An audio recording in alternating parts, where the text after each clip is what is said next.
Bueno, un saludo especial en nombre de la Escuela de Bomberos de Cundinamarca y gracias a el apoyo institucional del Cuerpo de Bomberos Voluntarios de Tabio, dentro del programa de competencias laborales y gestión integral de incendios y rescate en todas sus modalidades y atención de incidentes con materiales peligrosos. Me presento, mi nombre es Enrique Castillo, subteniente de bomberos voluntarios, especialista en urgencias, atención prehospitalaria y instructor certificado de la Dirección Nacional de Bomberos de Colombia.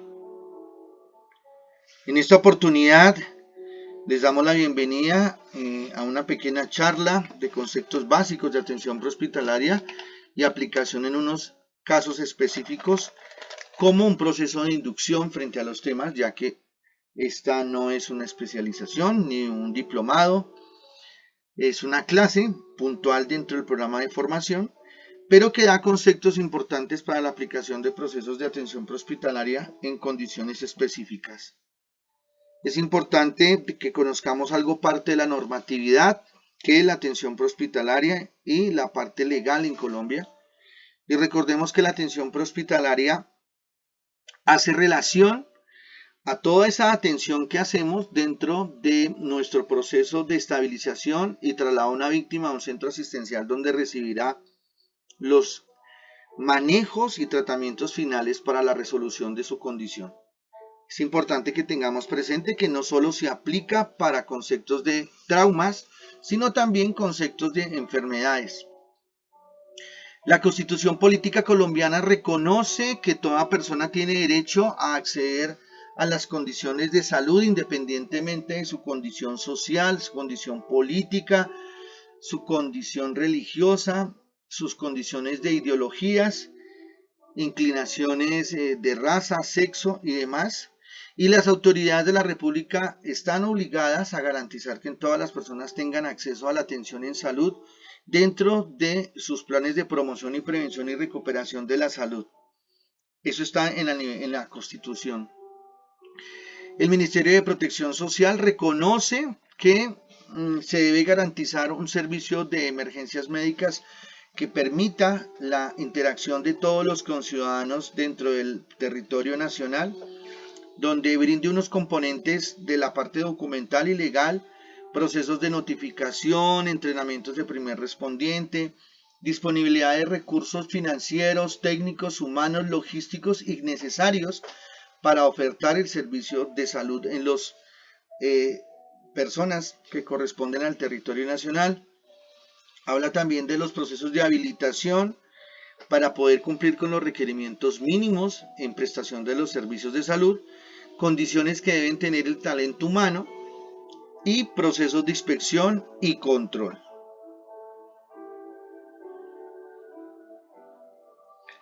La Ley 1523 adopta la Política Nacional de Gestión del Riesgo y Desastres, así como el Decreto 2434 del 2015 crea el Sistema Nacional de Telecomunicaciones y se define como el Centro de Atención de Emergencias, determinando como el número único nacional que articule tanto a la policía, a los bomberos, a las empresas sociales del Estado, centros reguladores de emergencias, oficinas de gestión del riesgo, entre otras.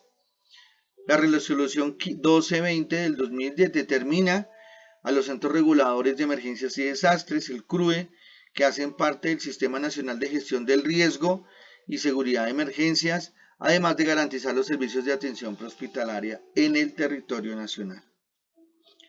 La resolución 3100 del 2019 define las condiciones y procedimientos para los procesos de habilitación, que como lo nombré hace un momento, son las condiciones mínimas que se deben tener para poder ofertar servicios de salud dentro de los requerimientos mínimos establecidos para ofertar ese servicio, generando la accesibilidad y las condiciones mínimas de calidad para poder ofertar los servicios y acceder a ellos.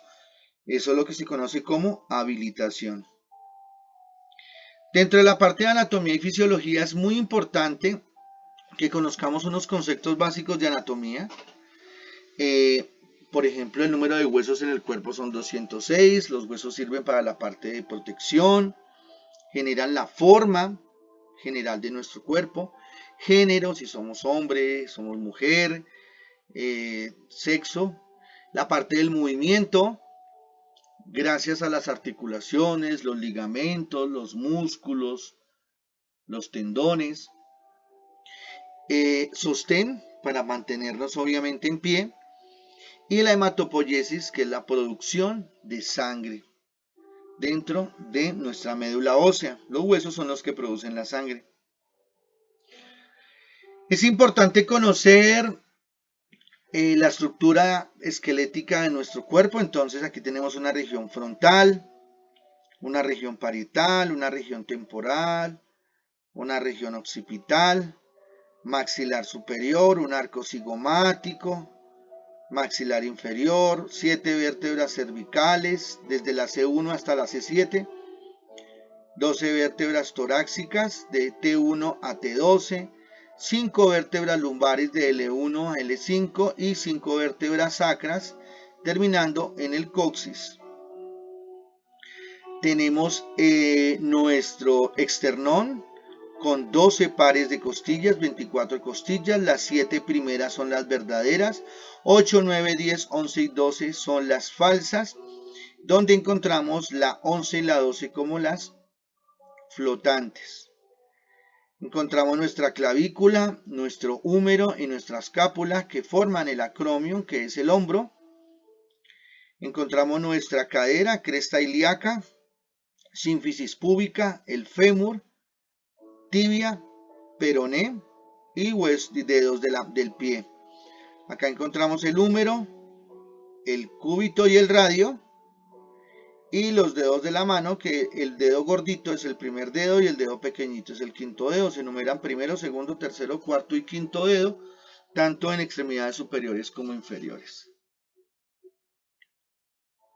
Encontramos también nuestros famosos órganos blanco, órganos diana. ¿Qué significa esto? Que son los órganos más importantes del cuerpo humano. Sobre ellos se considera la presencia de la vida y los riesgos potenciales para la vida. Si usted considera que una persona está en peligro, pregúntese si hay lesiones en el cerebro, directas o indirectas, si hay pérdidas de sangre o lesiones a nivel cardíaco, si hay alteraciones de la respiración o lesiones pulmonares, si hay lesiones a nivel renal, pérdidas de sangre por la orina, daños a nivel del hígado, daños hepáticos, heridas a nivel hepático. Si la respuesta es que sí, significa que uno de sus órganos está en peligro, uno o más, y la persona podría estar en peligro. Si su respuesta es no, súmele a eso otras condiciones para poder descartar la posibilidad de riesgo vital. Quiere decir que cualquier lesión sobre estos órganos pone en riesgo la vida del paciente. Entonces estaría el cerebro, el corazón, el pulmón, los riñones y el hígado como los órganos más importantes del cuerpo humano, sin desconocer que los otros no lo sean, pero sí sobre estos se estructura la vida. En la parte del abdomen también es importante conocer la distribución anatómica. Entonces podemos dividir el abdomen en 9 cuadrantes o en 4 cuadrantes. En 9 cuadrantes se aplica cuando la lesión es muy puntual, es muy específica, es en un sitio muy detallado. Y en 4 cuadrantes cuando las lesiones cumplen un rango un poco más amplio. Entonces tenemos hipocondrio derecho, epigastrio, hipocondrio izquierdo, flanco derecho, mesogastrio, flanco izquierdo, fosa ilíaca derecha, hipogastrio y fosa ilíaca izquierda. También encontramos cuadrante superior derecho, cuadrante superior izquierdo, cuadrante inferior derecho y cuadrante inferior izquierdo. Entonces, ¿de qué depende? Que tanto tenga rango de lesión.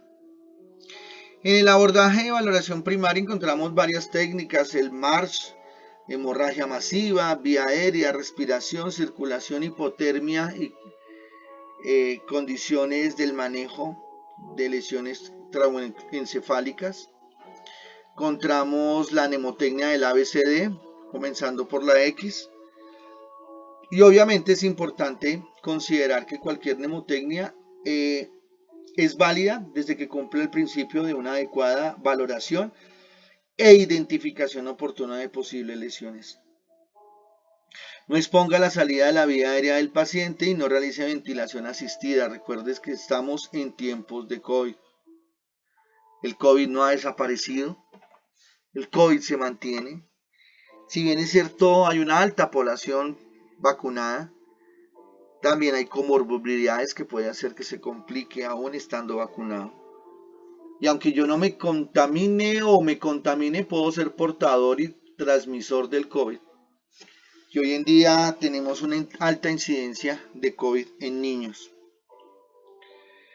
Exsanguinolenta, entonces tenemos como primera indicación identificar hemorragias que pongan en peligro rápida la vida del paciente. Es importante considerar la presión y oportunidad de respuesta y control hemorrágico rápido, ubicar el sangrado y determinar si hay órganos blancos lesionados. Tipo de sangrado, recordemos que lesiones arteriales se pueden ver con un sangrado rojo, brillante y sobre todo con una salida intermitente o pulsátil debido al impulso del corazón. Y los sangrados venosos generalmente son de color oscuro, un poco más oscuro que el anterior, y su sangrado es continuo. Cualquiera de estas dos en vasos de gran calibre pueden poner en peligro la vida del paciente. Cuando hablamos de signos vitales subjetivos, hablamos de esas condiciones que no me dan un valor, pero sí me indican de que el paciente puede estar cursando por una pérdida de sangre, como la palidez en la piel, la sudoración fría, el estado alterado de la conciencia. Recordemos que el cerebro es un órgano que necesita altos porcentajes de oxígeno que son llevados por la sangre, y al no haber fluido sanguíneo pues disminuye los aportes de oxígeno a nivel cerebral y tiene por resultado disminuciones o alteraciones del estado de conciencia. Importante la bioseguridad. La gestión de la vía aérea y control cervical, permeabilidad de la vía aérea y control de la vía cervical, no realice apertura de la vía aérea a menos de que sea estrictamente necesario. Y si va a realizar apertura de la vía aérea, tenga en cuenta sus equipos de bioseguridad. Siempre que usted sospeche obstrucción, pues tendrá que sumarle una bioseguridad adicional al auxiliador.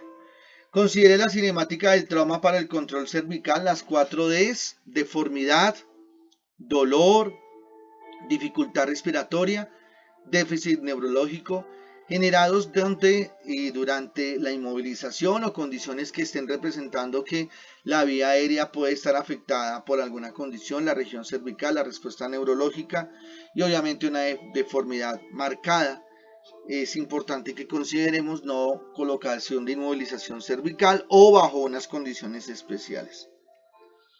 B, ventilación, alto, deténgase, no aplicamos el mes ya no lo utilizamos.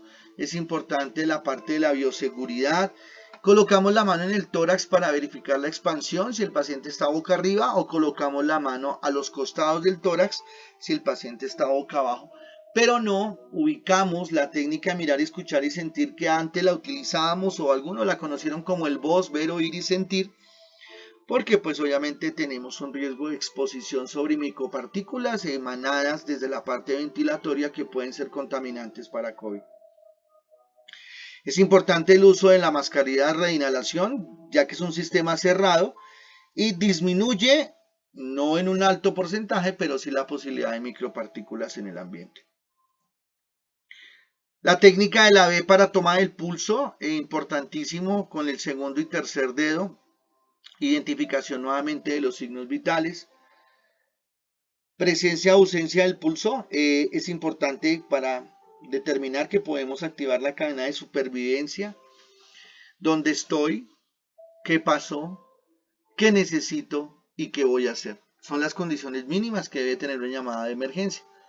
¿Dónde estoy? ¿Qué pasó? ¿Qué necesito? ¿Y qué voy a hacer?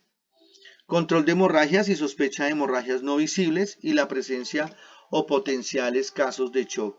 Para adultos utilizamos la técnica a nivel carotidio y para niños la técnica braquial, que nos permite una identificación rápida y oportuna de los tomos del pulso. La parte neurológica, si bien es cierto, la valoramos desde el inicio, recordamos los estados de conciencia del paciente, que esté alerta, que esté consciente, que esté orientado. Y aplicamos la escala de Glasgow, que recordemos que valora 3 aspectos: la respuesta motora, la respuesta verbal y la respuesta ocular, que sumados nos dan 15 puntos máximo y mínimos de 3 sobre 15.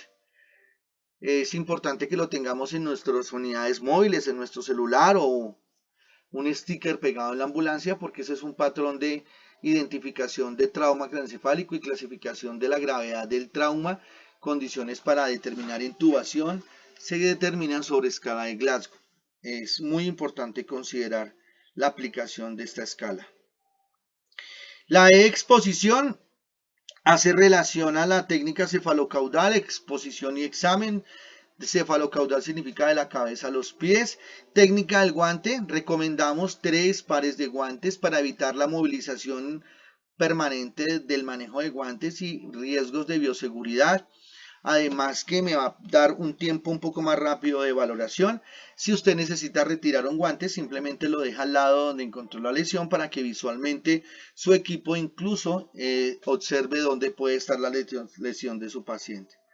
Signos de fractura como dolor, deformidad, crepitación, acortamiento, alargamiento del miembro, exposiciones, sangrados localizados pueden ser significativos de fracturas. Priapismo, que es la erección involuntaria generada por una lesión a nivel raquimedular, generalmente a nivel lumbar, que pueden determinar posibles lesiones del paciente e incluso con pronósticos bien difíciles como es el no volver a caminar. Pérdida del control de esfínteres, sobre todo en personas adultas. Sospechan lesiones a nivel importante de orden raquimedular. No siempre las condiciones son ideales. Recuerde que no siempre van a encontrar usted todo en perfecto estado y cómodo para su trabajo.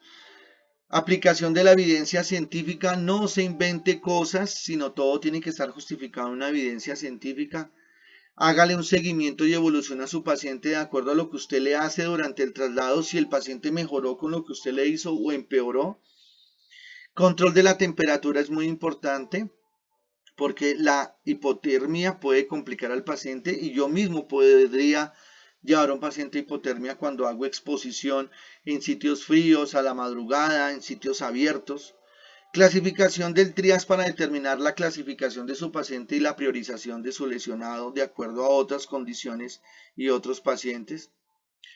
La cadena de custodia: proteger las pertenencias del paciente y proteger las evidencias de la escena cuando se habla de actos violentos, intentos de homicidio, homicidios, condiciones por abuso sexual, robos y demás, que no son competencia nuestra de investigación, pero sí nosotros debemos ayudar a mantener y preservar las evidencias de la escena. Respeto y humanización por las víctimas, tanto en el lugar de la escena como posterior. No volver los eventos como comentarios de pasillo y si vio ese paciente cómo quedó y replicarlo nuevamente, o peor aún, estar multiplicando informaciones personales del paciente y fotos en Facebook, en las redes sociales, que pueden poner en riesgo la intimidad, la moral y el buen nombre de las personas. Incluso eso podría acarrear demandas. Manejo de la información: no nos comprometamos con informaciones que no nos corresponden, no nos pongamos a hacer juicios de valor de las escenas, no somos peritos de investigación, no somos peritos judiciales, somos unidades o entidades de socorro. Nuestro fin no es determinar quién no tuvo la culpa, sino atender los casos desde una manera objetiva y puntual sobre las víctimas. Siempre que vayamos a comenzar la atención, preparación del equipo, tanto humano, técnico, documental y organizacional, para que no salgamos a las emergencias de maneras desordenadas y abruptas. Hay unas condiciones especiales como por ejemplo el BREC, que es búsqueda y rescate en espacios confinados. Como lo dije al comienzo, esta no es una clase especialización, es una charla pequeña de condiciones y recomendaciones generales para el proceso de atención prehospitalaria. Recordemos que un espacio confinado es un espacio reducido para trabajar, no habitable, que puede estar en una condición de labor o incluso habitable previo a una situación de colapso, y que en ese momento ya no cumple con las condiciones mínimas para poder movilizarse, acceder ni mucho menos mantenerse en tiempos prolongados. Cuando hablamos de los riesgos, es importante que tengamos en cuenta que hay riesgos mecánicos como atrapamientos, riesgos por electrocución, riesgos por desniveles, pierde el ángulo de sujeción de los elementos que pueden generar desplazamientos, aplastamientos o atrapamientos, caídas de elementos mientras se está trabajando, ambientes agresivos como el ruido, el frío, el calor, iluminación, ambientes agresivos como riesgos por creciente fatiga y trabajo. Esas son condiciones que pueden hacer que el espacio confinado sea mucho más peligroso. Disminuciones del 21% del aire se pueden presentar en espacios confinados con incremento de sustancias químicas peligrosas y gases peligrosos, generando un nivel desproporcional de la capacidad vital y sobre todo si no tenemos equipos de respiración autónoma que garanticen la no inhalación. Incendios o explosión son dentro de las condiciones que podemos encontrar como las intoxicaciones por inhalaciones de humos, vapores u otros gases que puedan poner en peligro una adecuada ventilación tanto de la víctima como de los auxiliadores. Es importante tener presente que es un riesgo permanente las atmósferas irritantes corrosivas.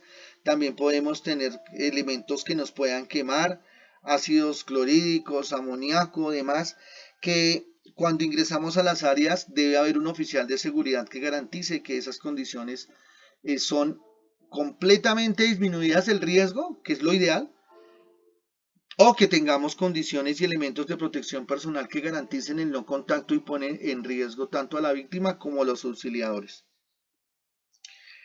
En primeros auxilios, en incendios es importante que tengamos presente las quemaduras y los niveles de la quemadura. Recordemos que las quemaduras son lesiones en el cuerpo causadas por calor, sustancias químicas, electricidad, radiación, escaldaduras por líquidos calientes, vapores y condiciones que pongan en riesgo las condiciones de la piel. Ahí hablamos de quemaduras de primer grado, segundo grado, tercer grado y cuarto grado que no son muy nombradas, que son las quemaduras, por ejemplo, eléctricas, que no generan daños a nivel superficial, pero sí generan daños a nivel interno o vienen desde la parte interna hacia afuera. Recordemos también aquí las condiciones de la clasificación del 9 para cráneo, tanto anterior como posterior, 9% en el tórax, 9% en el abdomen anterior, como 9% en el tórax anterior y posterior. En los brazos 4.5 anterior, 4.5 posterior, genitales el 1%, extremidades 9% anterior y 9% posterior. Al sumarse nos da un 100%. Cuando hablamos de quemaduras, hay una fórmula que se llama la fórmula de Garces, donde colocamos la edad en años más el porcentaje de superficie corporal quemada por el grado de quemadura. Si un paciente tiene quemadura grado 1, grado 2 y grado 3, predomina la grado 3 para esta fórmula. Es decir, aquí colocamos el grado que más predomine. Y de acuerdo a la clasificación, nos va a dar un puntaje. Y ese puntaje nos va a dar si es grupo 1 leve, moderado, grave, crítico, de acuerdo. Entonces, ¿yo qué hago? Coloco la edad, porcentaje de quemadura y lo multiplico por el grado de quemadura. De acuerdo al número que me dé, lo voy a clasificar acá. Si es una quemadura leve, moderada, grave o crítica. Eso es para clasificar la gravedad. Me va a servir muchísimo para lo que tiene que ver con clasificación de trias.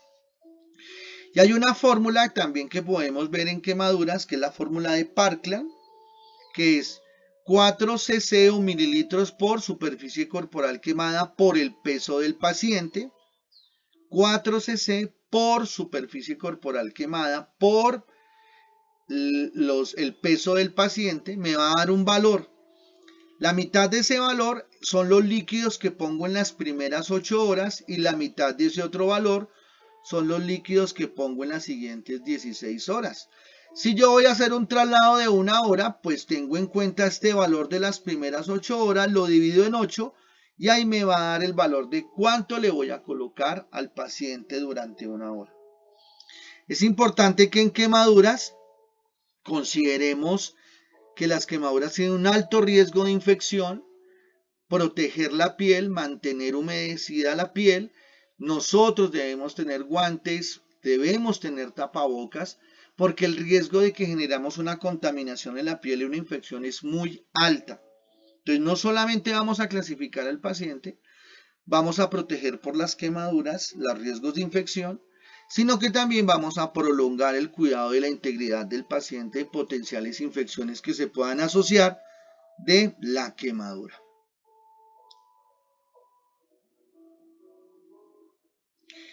Y en rescate acuático tenemos unas condiciones muy específicas, una cadena de supervivencia.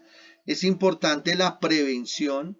Y ojo, porque la prevención no es solamente para las víctimas, sino para nosotros como auxiliadores. Reconocimiento del ahogamiento cuando la persona pide ayuda. Proporcionar inicialmente un flotador o equipo de rescate autónomo. Es decir, hoy en día más que nosotros meternos a rescatar a la víctima, se recomienda es que se proporcione un elemento para que la víctima pueda acceder, a menos de que la persona ya se encuentre inconsciente y no pueda salir en sus propios medios. Sacar al paciente del agua solo si usted sabe hacerlo, porque puede terminar siendo una víctima más.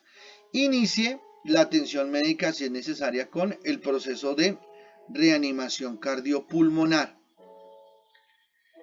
Aquí en la parte de reanimación cardiopulmonar hemos suspendido la ventilación boca a boca, aplicamos la técnica solo mano, entonces se identifica al paciente, se hace la llamada de emergencia o se pide ayuda. Aquí es importante la colocación del tapabocas a la víctima. Se inicia compresiones, 30 compresiones por 2 ventilaciones durante 5 ciclos. Se solicita una unidad con DEA para hacer la descarga y la desfibrilación. Se hace nuevamente el cuidado de las medidas de bioseguridad y se hace el informe y las llamadas correspondientes frente a las condiciones de atención de la víctima.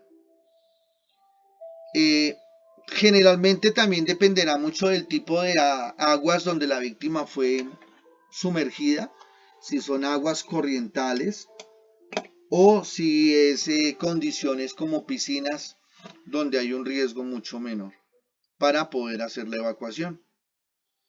Recordemos que la atención prehospitalaria no es tabla, cuello, corre. Ahí en la parte, se me olvidó decirles, en la parte de espacios en búsqueda de respatrios en espacios confinados, es importante que cuando una víctima se encuentre en atrapamiento, no hagamos una descompresión rápida de la víctima porque podemos generar un cambio de presión que puede terminar complicando al paciente, incluso llevando a la muerte. El cambio de presión debe ser progresivo. Idealmente los pacientes deberían ser canalizados y colocados de líquidos antes de hacer la descompresión por placas o elementos que puedan generar presión, para que progresivamente se va haciendo la descompresión, se va aumentando el nivel de líquidos para mantener la tensión y eso me va a garantizar una buena perfusión cerebral. Adicionalmente, tener presente que cuando hay aplastamientos superiores a 2 horas se pueden empezar a generar liberación de radicales libres, que son sustancias tóxicas y células tóxicas derivadas por la degeneración y el daño tisular de los tejidos, que van terminando luego convirtiéndose en una misma sustancia tóxica para el mismo cuerpo. Entonces es muy importante que lo tengamos en el caso de espacios confinados, sumado a una buena oxigenación al paciente luego de la evacuación, teniendo en cuenta la consideración de disminución del aporte de oxígeno y ventilación.